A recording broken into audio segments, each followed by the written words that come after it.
Welcome to Portals Podcast. My name is Scott Love, and I'll be your host on this journey into the fascinating and inspirational.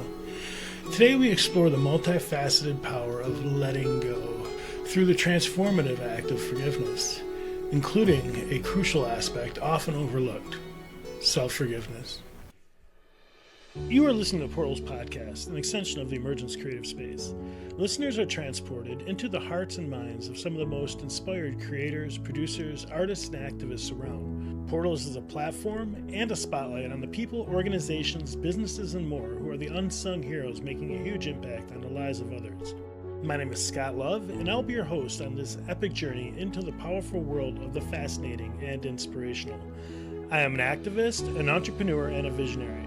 Over the years, I've made some incredible relationships with a lot of epic people, many of which have helped me and guided me on my journey. I believe they'll help you as well. Here's what's up. We are a people in transition. The choices we make now will affect the lives of others for generations to come. Our choices will be our legacy. I want Portals Podcast to be a go-to resource for those who are searching for solutions and to help move us all forward. Thanks for being here. All right, let's get inspired.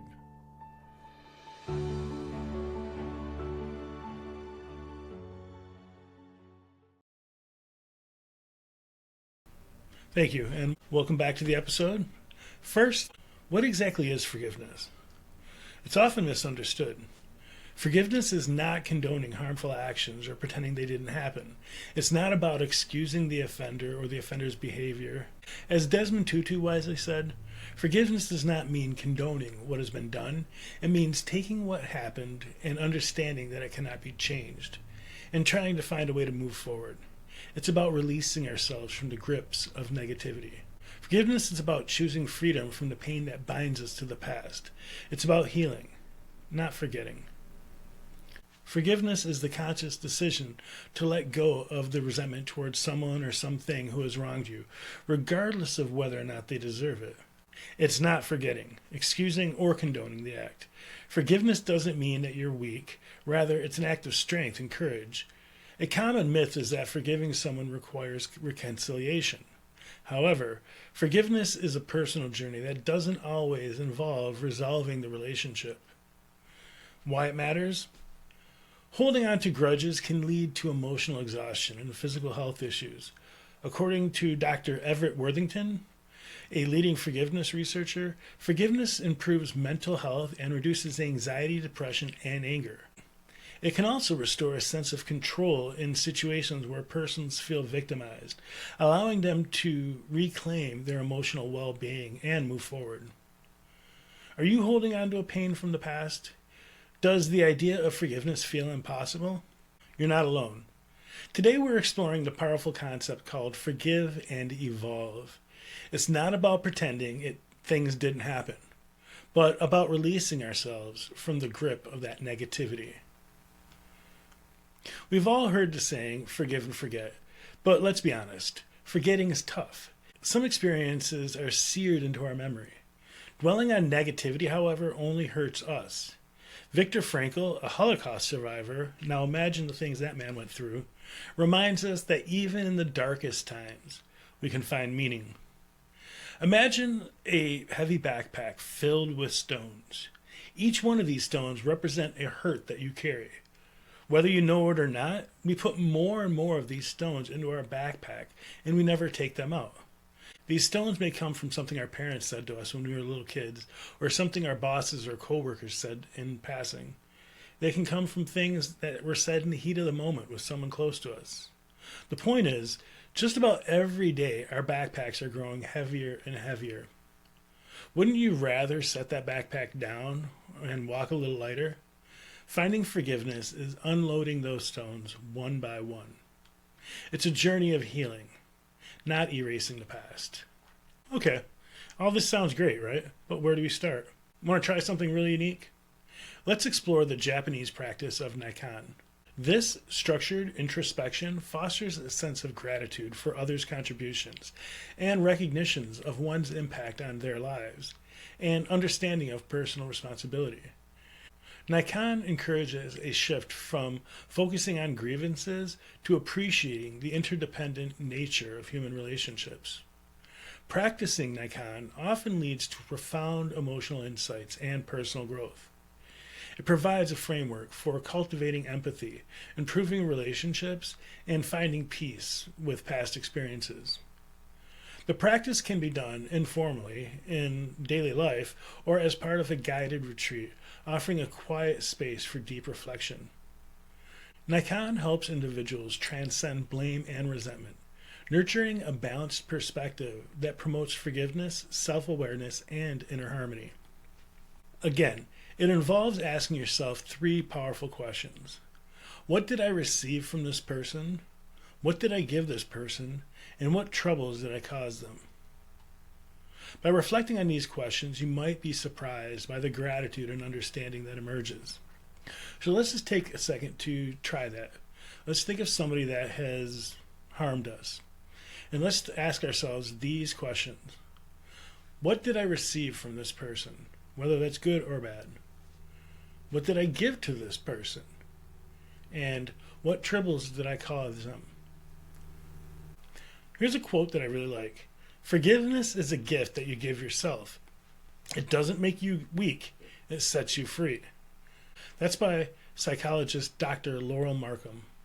Dr. Markham shares real-life examples of clients who found peace through forgiveness, explaining how the process can vary from person to person, but always leads to inner strength and healing. Reflect on a moment when you chose to forgive. What did you gain from that experience, and how did that impact your emotional state? The science of forgiveness. Forgiveness doesn't just feel good, it's good for your health too. Let's explore the science behind this. Scientists are now confirming what spiritual traditions have long understood. Forgiveness has powerful effects on our minds and body. A meta-analysis published in the Journal of Consulting and Clinical Psychology demonstrated that forgiveness interventions significantly reduce depression, anxiety, and anger. This isn't just a theory, it's backed by research. Studies by Dr. Redford Williams at Duke University have shown a link between hostility and the increase of heart disease. As Hannah More wisely puts it, forgiveness is the economy of the heart. Forgiveness saves the expense of anger, the cost of hatred, and the waste of spirits. Forgiveness isn't just good for the soul, it's good for your physical health. Now here's how that works. It's the psychological benefit. Studies show that forgiveness reduces cortisol levels, which is the body's primary stress hormone. Research from the Mayo Clinic has also linked forgiveness with stronger immune function and better sleep. Chronic resentment, on the other hand, can increase the risk of diseases related to stress, such as hypertension and heart disease. So that old saying about how anger and resentment causes cancer, well, it seems there may be some truth to that. Forgiveness is not just a moral and spiritual idea, it's a tool for mental health. By practicing forgiveness, we not only free ourselves emotionally, but also improve our cardiovascular health. Studies even show a connection between better immune function, lower blood pressure, and improved sleep patterns. When we forgive, our bodies respond positively. Letting go of resentment isn't just good for your soul, it's good medicine for your body. Like we covered, forgiveness isn't about condoning or forgetting. It's about releasing the grip of negative emotions that tether us to pain. Choosing forgiveness is an act of courage and self-empowerment. Forgiveness has deep roots in many of the world's spiritual traditions. This can be seen in the oral traditions and the written words of many of the world's belief systems. There are countless examples, but I only have enough time to touch on a few. So I'm going to give you one from three of the world's most practiced: Christianity, Islam, and Buddhism. Although I have heard that Buddhism isn't really a religion, but the point remains. It's the cornerstone of Christianity. Here's a verse from the Bible. Be kind and compassionate to one another. Forgive each other, just as Christ God forgave you. Here, divine forgiveness serves as a model for how we might forgive others. In Islam, a prominent quote about forgiveness is from the Quran. Let evil be rewarded with evil. But whoever forgives and seeks reconciliation, their reward is with Allah. This verse emphasizes the virtue of forgiveness and how Allah will reward those who choose forgiving others, even when wronged. From a Buddhist perspective, forgiveness is essential to breaking free from the cycle of suffering. The Dalai Lama puts it this way: forgiveness is not always easy. At times, it feels more painful than the wound we suffered to forgive the one who inflicted it, yet there is no peace without forgiveness. These teachings, whether rooted in scripture or philosophy, remind us that forgiveness is a universal principle, a tool to transcend pain and find peace. And here's a little bit more on forgiveness as being important and having a culturally significant role in society. South Africa's Truth and Reconciliation Commission emphasized restorative justice, where victims and predators came together to acknowledge the harm and seek healing. This process has inspired similar initiatives worldwide. And as Mahatma Gandhi reminds us, the weak cannot forgive. Forgiveness is the attribute of the strong. Everything we have touched upon up to this point has been about forgiving others. We can take a look at their upbringing and see how the way they were raised may influence their values. Or we can see where maybe addiction or mental health issues may have played a role in how they acted. For me, forgiveness comes down to one word: insane. Yeah, you heard that right. Insane. It may not mean what you think it means. To get to what it really means, we need to take a closer look at the word itself. Once we do that, it's like a whole new reality opens up. The root of the word is sanus, which is Latin and translates to whole, as in complete, together, one. And then we took a look at the other word in it, which is in, and that translates into no or not. So, put the two together, you can see that insane literally means not whole. Now, when we think of the often insane things that people have done to us in the past, when we think of them as not being whole, that something is missing, then we can have a little bit more empathy for them. Maybe we ask ourselves, what is missing from this person? And the answer that comes to mind are usually reflections in their actions against us. Are they cruel? Then most likely they lacked love and empathy when they were growing up. Are they manipulative? Well, then they most likely grew up in a situation or were exposed to a situation where there wasn't a lot of trust. The list of things people can be missing is as long as there are human experiences to have. And while we may not know what it is that took that chunk out of their wholeness, we know that they are not whole now. For me, this makes it a lot easier to forgive them. But what if the other person is not the one who needs to be forgiven? What if the main antagonist is ourselves? The crucial role of self-forgiveness. Carrying on from earlier with that bit about people not being whole, why is it so hard to extend that same mindset to ourselves? I mean, we all make mistakes, right? We know this. But there is something inside of ourselves that believes somehow we should be above the fray, that we should be better than, or maybe that we should know better. Who knows the deeper reasons we say and do the things that we do? That would require deeper work in ourselves. Something along the lines of what we covered in the episode A Crash Course in Emotional Intelligence and the Unstuck Yourself series, which can both be found on the Portals Podcast channel. Why is forgiving ourselves harder than forgiving others? Well, let's take a closer look into this and see what we find. Often, we replay the past mistakes burdened by guilt and shame. We know our darkest secrets, and we know the thoughts and the things that go on in our own minds. So in some ways, we feel that we are somehow more guilty than our transgressors. The thing is, everybody thinks crazy shit. It's natural. And our brains are free to go all over the place, and they do. And it's also part of what helped us survive as a species. Our brains are wired to think the worst possible things so that we can be prepared for it whenever it comes. In today's world, the media we consume plants all kinds of things into our minds. On a side note here, could this be why they call television and radio shows programs? And why the scheduling of this media is called programming? Just something to think about. At any rate, back to self-forgiveness. Take it easy on yourself. You didn't know what you didn't know, and now that you know it, you don't have to do it again. Let's take another look at that insane word and break it down, and then ask ourselves, how was I not whole during that time? What was I missing? How do I become someone who doesn't do that again? Simply asking ourselves these questions does wonders. We immediately know in our hearts that we are not the same people who made those choices, and that we are working towards being a better person. We can feel good about that, and we can use that good feeling as a beginning for forgiving ourselves.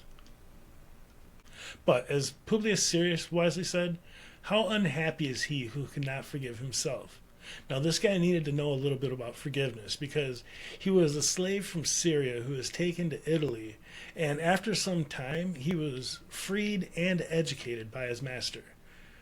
He then went on to write some amazing works and is noted as one of the primary thinkers of the era. Research by Kristen Neff on self-compassion shows that guilt and shame are often blocks to self-forgiveness.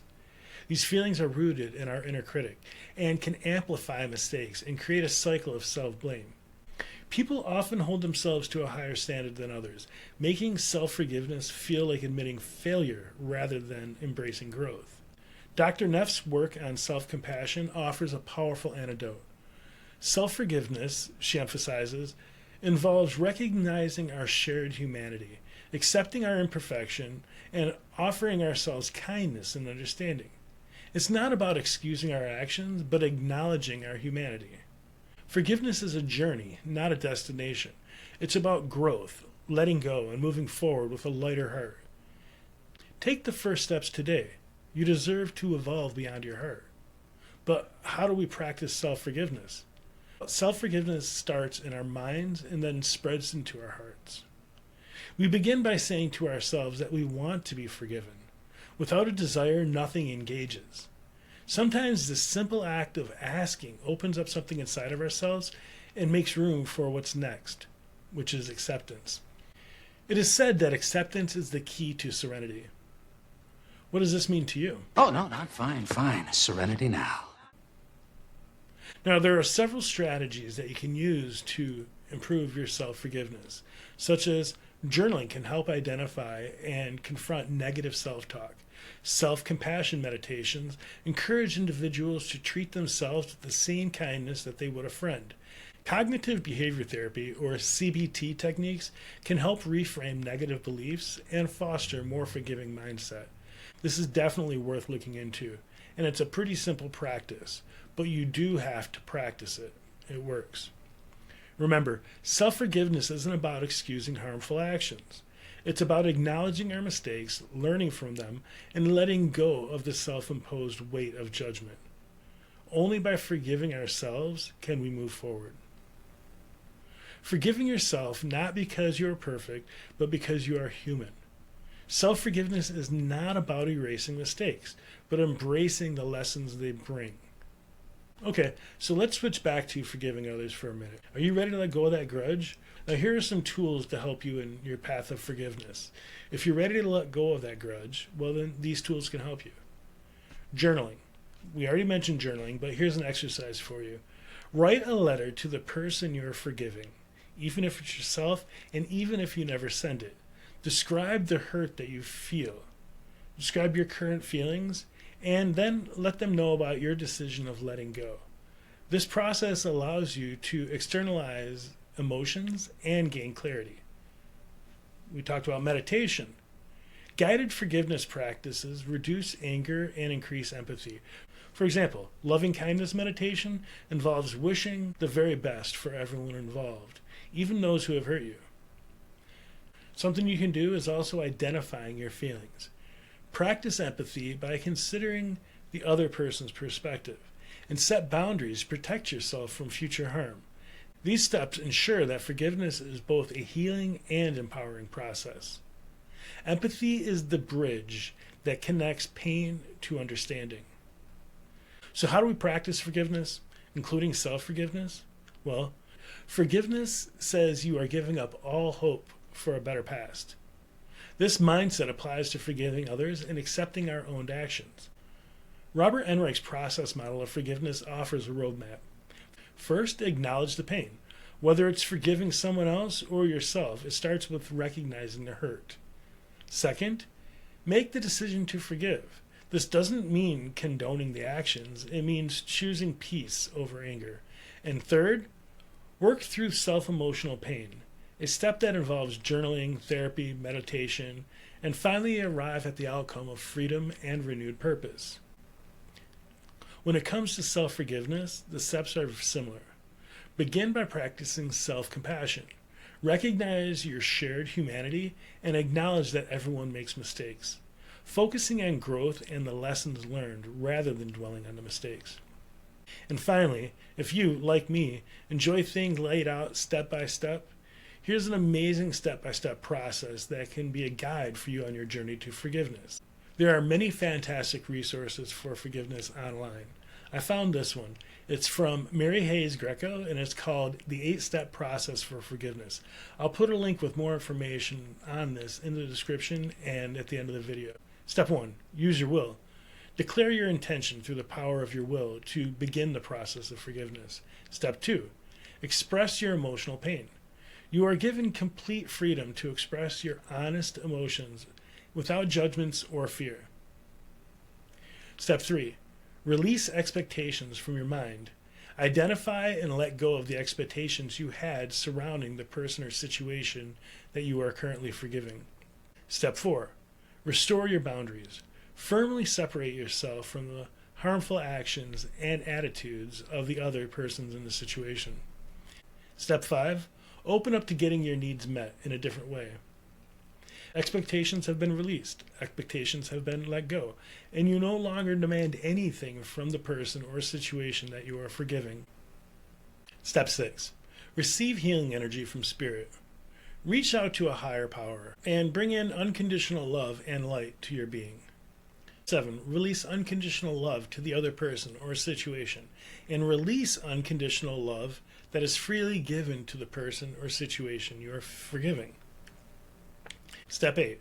See the good in the person or the situation. Now that you are free from the past pain and grievances, recognize that good can be taken from this person or situation. Remember, forgiveness is personal. Take it at your own pace. Due to time constraints, I'm just introducing some concepts and ideas, so please dig deeper. Okay, so now let's take a look at the roles of boundaries in forgiveness. Boundaries versus excusing behavior. Can you forgive and say enough is enough? Absolutely. It's important to not confuse forgiveness with reconciliation. We can forgive someone and not want to ever engage with them again. Forgiveness does not mean wiping the slate clean. It only means that we are no longer letting anything about a person, place, or thing keep us locked up in emotional knots. Setting up boundaries is essential to preventing future harm and maintaining emotional health. Boundaries can include limiting contact, redefining the relationship, or cutting ties altogether. Therapist Susan Johnson shares, healthy boundaries prevent future hurt while honoring our emotional growth. They allow you to forgive without enabling toxic behavior. On a personal level, several times in my life I have sworn off somebody for very valid reasons, and after some time and forgiveness work on my end, I eventually will let them back into my bubble. And then, you guessed it, I find myself in a whole new pattern of anger and resentment, which sucks. So, it has taken a while, but I finally found that forgiving a toxic friend while choosing not to continue the relationship shows that forgiveness and self-protection can coexist. It's a way of saying, I release this pain, and I'm going to continue to protect myself moving forward. And it's okay. In fact, it's what should be done sometimes. And then there are these things called amends, or little acts that fill the holes that some situations create. Maybe it's a financial debt, or something was broken. There are times when the actual thing needs to be replaced before reconciliation is possible.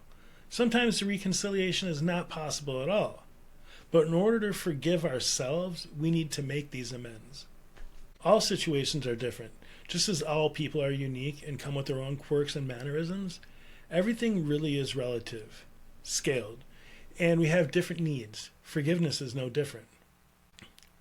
Okay, now what do we do when forgiveness feels impossible? There are times when forgiveness feels like an unreachable goal, and that's okay.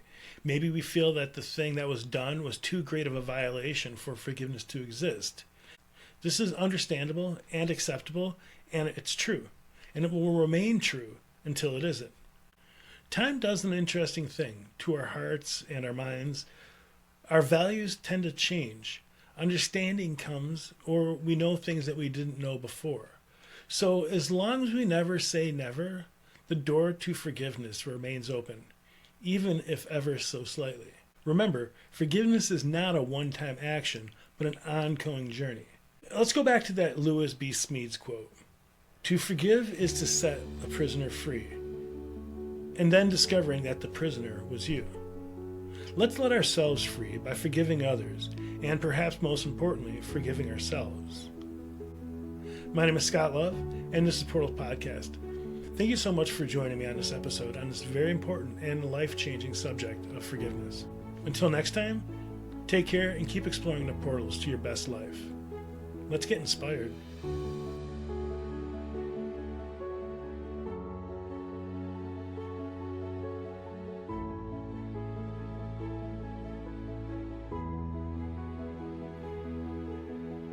Hi there, and thank you so much for watching this episode of Portals Podcast. If you've enjoyed this content, I have a quick favor to ask. Please just take a minute to like and subscribe to the channel. And if you feel it, hit that notification bell because it'll let you know whenever a new episode's coming out. It's such a small action, but it has a huge impact. When you engage with the channel, the platform takes notice and then shares the content with more people who might need that spark of inspiration in their lives. Here's a dream. I want to create content that lights people up, stories about incredible change makers, and fresh ideas that are shaping the world.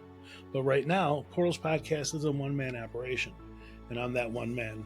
From researching to scripting to editing and managing socials, it's a labor of love that takes a lot of time and energy. That's why your support matters. I'd like to invite you to come check out our Patreon page. By becoming a paid subscriber on Patreon, for as little as $5 a month, you can help this channel grow into something special. A hub for creators, change makers, and anyone seeking to live a more purposeful and mindful life.